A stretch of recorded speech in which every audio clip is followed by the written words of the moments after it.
उघडं पडलं, नारायणच्या रूपाने उघडं पडलेलं आहे. खरं तर मोदींना खुश करण्यासाठी ज्या पद्धतीने त्यांनी शंकराचार्यांवर आरोप केलेत, खरं तर आमच्या कोकणातील अनेक मंदिरांचे वास्तुशांती किंवा म्हणा किंवा कलशरोहण म्हणा हे शंकराचार्यांच्याच हस्ते या ठिकाणी झालेले आहेत. आणि त्यामुळे शंकराचार्यांना कोकणामध्ये मोठं महत्त्व आहे.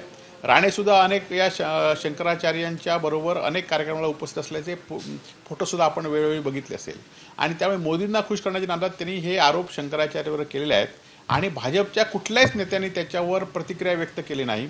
आम्ही शिवसेनेच्या वतीनं तर याचा निषेध करतो आणि गर्व से कवम हिंदू म्हणणाऱ्यांची आज पितळ उघडं पडलं एवढं मात्र निश्चित आहे. खरं तर महायुतीच्या आपण बघितलं की महाराष्ट्रातल्या सगळ्याच मेळाव्यांमध्ये सगळीकडे धुसफूस होती. बच्चू कडू असून देत, गुलाबराव पाटील असून देत, किरण सामंत असून देत, सगळ्या ठिकाणी धुसफूस सुरू आहे.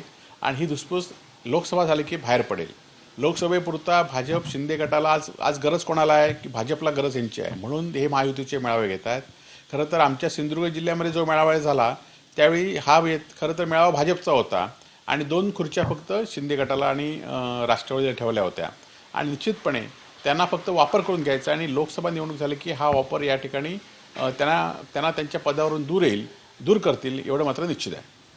खरं तर उद्धवजींचं संरक्षण करण्यासाठी आमच्यासारखे लाखो शिवसैनिक तयार आहेत. परंतु आज उद्धव बाळासाहेब ठाकरेंना ज्या पद्धतीने महाराष्ट्रामध्ये प्रसिद्धी मिळते त्या पद्धतीने काही लोकांचं या ठिकाणी लक्ष असेल आणि त्यामुळेच काही लोकांनी या ठिकाणी धमकीचे फोन केले असतील. त्या संदर्भात पोलीस आपली चौकशी करतील. खरं तर तुम्ही ज्या पक्षात आहात त्या पक्षाकडेच राज्याचं आणि देशाचं गृहमंत्रीपद आहे. तुम्ही तर खरं यातनं एखाद्या माणसाला संरक्षण देण्याचं बाजूलाच, परंतु या ठिकाणी आरोप करण्याचं काम करतायत. हे मात्र महाराष्ट्राच्या संस्कृतीला योग्य असं नाही.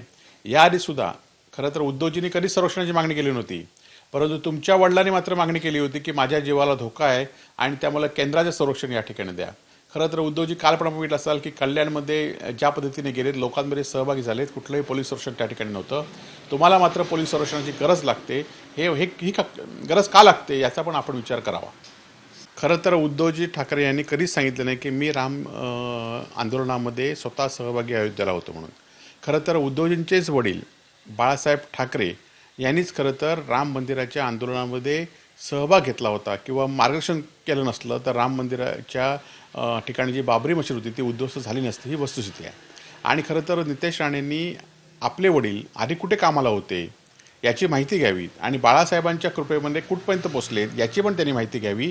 नंतरच सामनामध्ये स्वतः कामाला येण्याचं या ठिकाणी धाडस करावं किंवा सामनाबद्दल बोलण्याचं धाडस करावं एवढंच त्यांना या ठिकाणी सांगतो. सगळीकडेच शिवसेनेने उडी घेतल्यापेक्षा शिवसेनेचंच राम मंदिर आहे. शिवसेनेनेच याआधीसुद्धा अयोध्येत राम मंदिर म्हणून 5 वर्षापूर्वी उद्धवसाहेब ठाकरेंच्या नेतृत्वाखाली आम्ही सगळीकडेच महाआरती महाराष्ट्रामध्ये केली होती. आम्ही त्याच पद्धतीने राम हा हिंदूंचा आहे आणि आम्ही गर्व से कवम हिंदू म्हणणाऱ्या बाळासाहेबांनी जी घोषणा दिली त्या पक्षाचे आम्ही सदस्य आहोत. त्यामुळे आम्ही सगळीकडे अयोध्येच्या राम मंदिराचा कलशरोहण आम्ही उत्साहात वेगवेगळ्या ठिकाणी आम्हाला ज्या ठिकाणी ज्या स्वरूपात जमेल त्या ठिकाणी आम्ही शिवसैनिक करून साजरे करणार आहोत. एबीपी माझा, उघडा डोळे बघा नीट.